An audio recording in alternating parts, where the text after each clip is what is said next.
Dyfod y marawr ac yn awr y mai pan addolor gwir addolwyr mewn ysbryd a gwirionedd.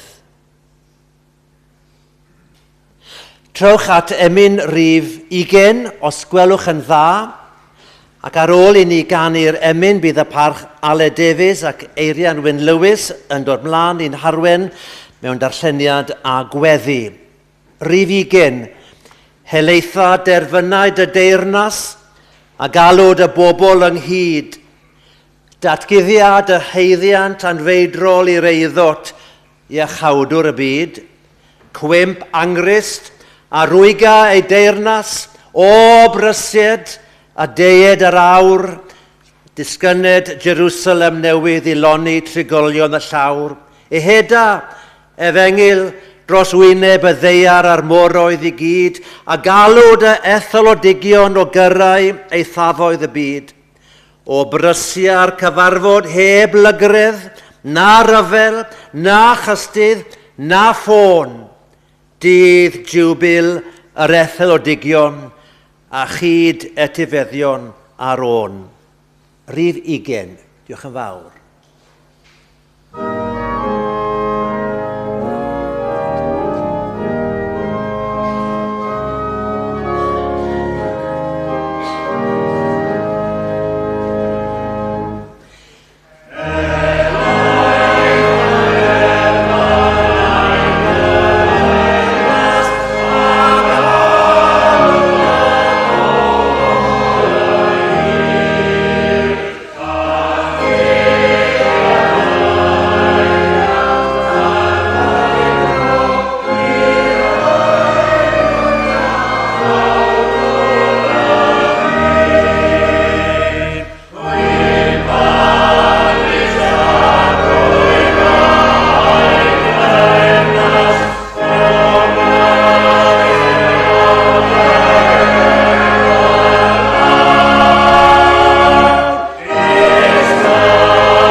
Daw yn darlleniad ni o ail lythyr Corinthied y bedwaredd benod. Geiriau cyfarwydd i ni, i gyd dwi'n siŵr, trysor mewn llestri pridd. Am hynny, gan fod y weinidogaeth hon gennym trwy drigaredd Duw, nid ydym yn digaloni. Yr ydym wedi ymwrthod â ffyrdd dirgel a chywilyddus.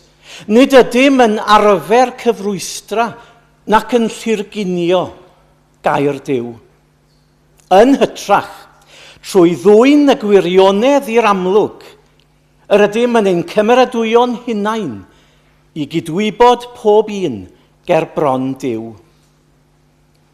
Os yw'n hefengil ni dan orchydd, yn achos y rhai sydd ar llwybr colledigaeth y mae hi felly. Yr anghredinwyr, y dallodd Duw'r oes bresennol ei meddyliau.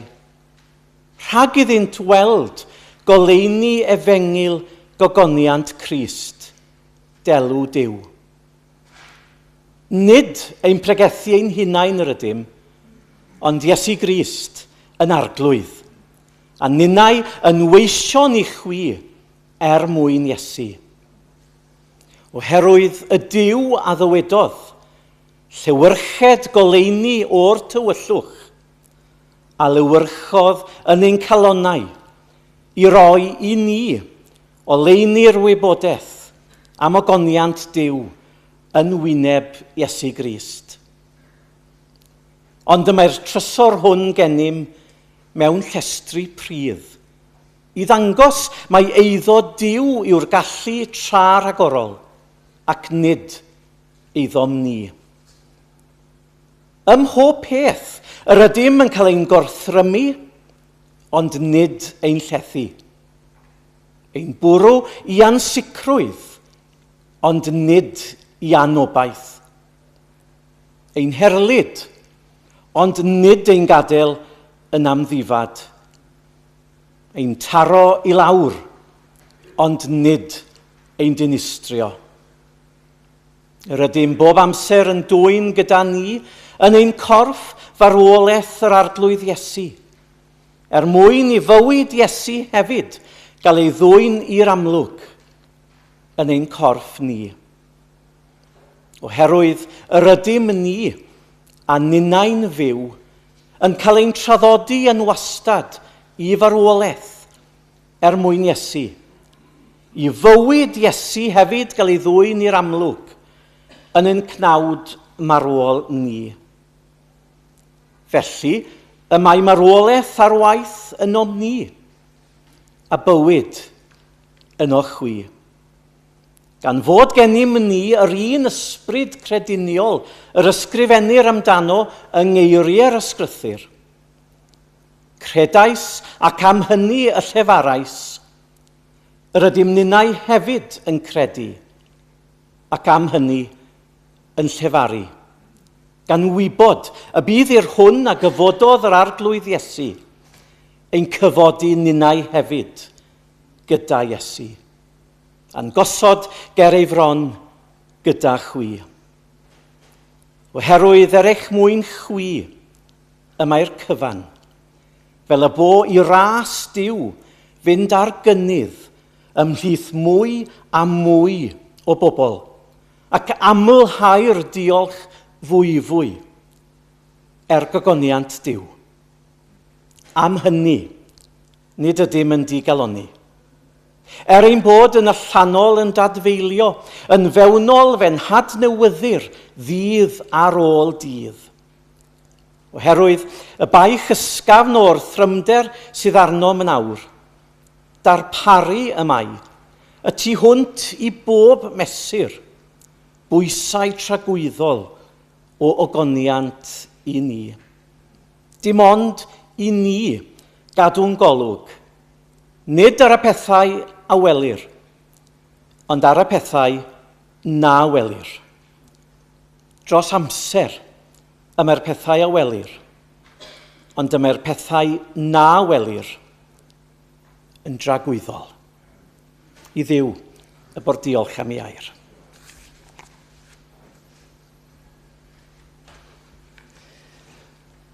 Gweddiwn. O ddiwyntad mewn oesoedd gynt, ein gobaith am a ddaw.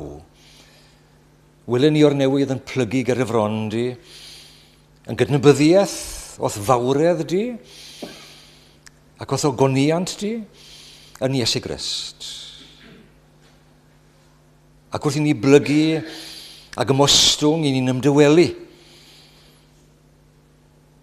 Ac yn diolch i ti am y tywelwch, am y llwynyddwch, am yr hedd na wyr y byd amdano. Yn wyneb ein bywyd bysi, llawn a swnllid ni, a'n rhithro ni o fan i fan, mae profi o'r tawelwch yn gwbl werthfawr a chysegredig. A dyma ni o'r newydd mewn oedfa na chaethon ni